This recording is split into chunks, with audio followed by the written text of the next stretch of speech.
Hello everyone and welcome back to my channel. This is another book review for a book that I read when I was on holiday in Australia. We had a couple of, well, several very long flights to kill, and so I did take a couple of books with me. I managed to get them read.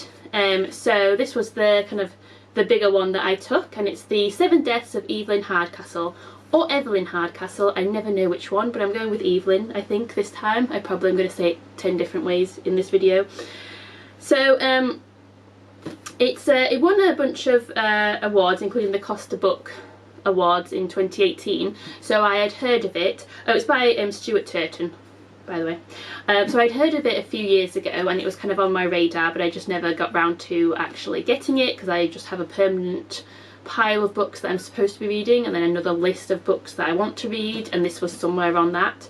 But yes, I did buy it to read when we were in Australia, and I'm glad that I did. I did really enjoy it. So our main character, our protagonist, is Aidan Bishop, and he wakes up every day in the body of a different character or person who is attending a party in this big house.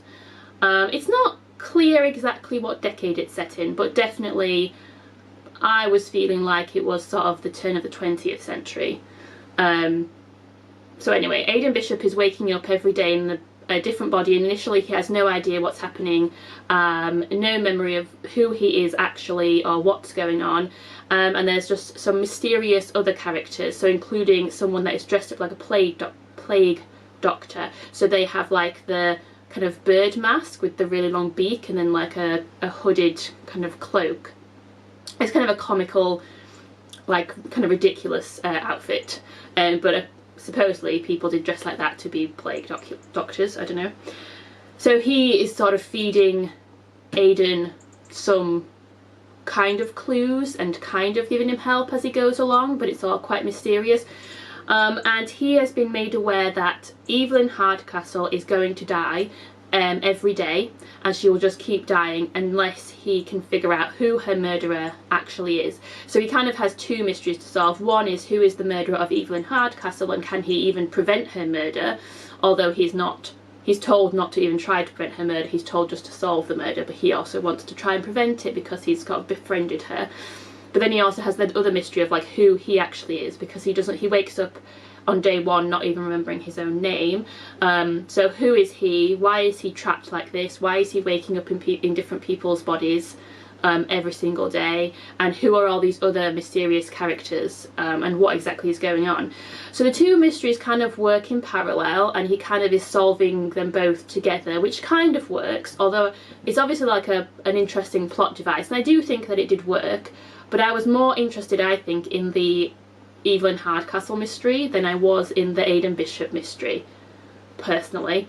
And I also thought the way that he sort of figured out the Evelyn Hardcastle mystery was a bit rushed at the end, perhaps. Like, he doesn't really seem to find many clues initially, but that is because he is so distracted by the fact that he has no memory of who he is and doesn't actually know what's going on. So he kind of wastes quite a bit of time wandering around confused, if you see what I mean.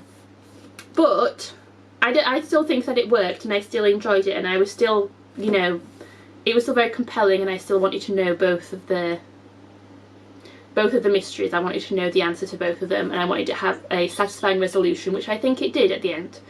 And it's, you know, it speaks to the power of redemption, I suppose, and that people can be redeemed and people can change. But you have to get right to the end for that to become apparent. But yeah, there's a few twists along the way, and there's some interesting characters that are brought to life.